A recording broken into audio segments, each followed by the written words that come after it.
Кога почнува да свире, има некоја таква убав звук, што секој тај звук не може да го доживее и секој не може да го осете.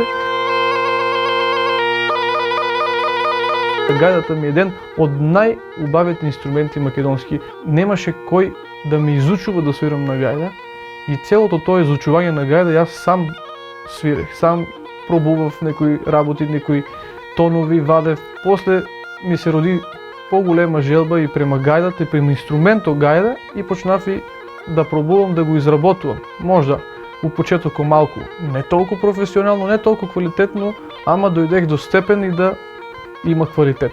Првата гајда професионално изработена ја изработих на мој 17 години. И од тогај па наваму до ден денеска работам активно со целиот процес на гајдата од почеток до крај.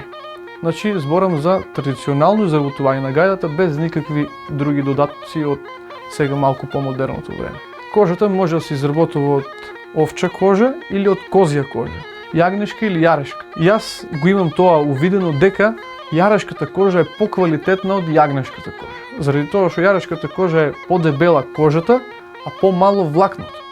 А на јагнешката кожа има повеќе волна, а кожата е тенка. Претежно изработувам гајди од јарешки кожи. И бели гајди, и шарени гајди.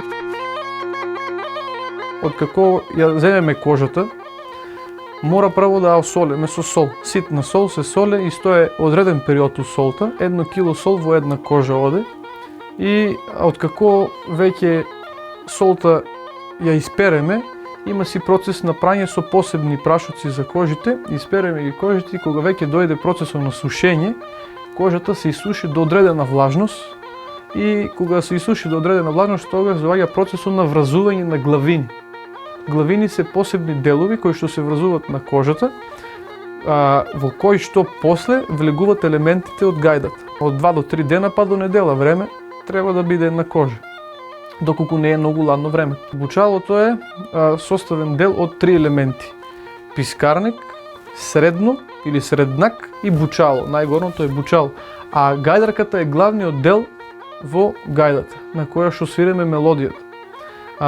Гајдарката е составена од кривуле доле и на кривулето обично треба да биде изработено од рог од коска, од говедо, но за тоа што сега веќе нема стока, нема малку помодерно време, изработуваме ги од дрво. Исто така и дувало преку кое што дуваме, за да го надуваме меот. И овде во нашиот крај во Суговијата ставаме исто така и слагарче. Писките, да не ги забравяме, они се главниот дел во инструментот. Џабе ни е целата гајда ако немаме писки. А писката се изработува рачно од трска. Ако сакаме да изработиме квалитетна гајда, без брзање, квалитетната гајда се изработува во рок од 15 до 20 дена. Никола од Кочанско Оризари е млад чувар на македонската традиција и култура. Освен што изработува и свири на гајди, тој е предводник и на фолклорниот ансамбл Осоговски извор, со кој има освоено бројни награди во државата и странство. Љубовта кон фолклорот, особено од Осоговијата, ја пренесува и на генерациите кои доаѓаат по него.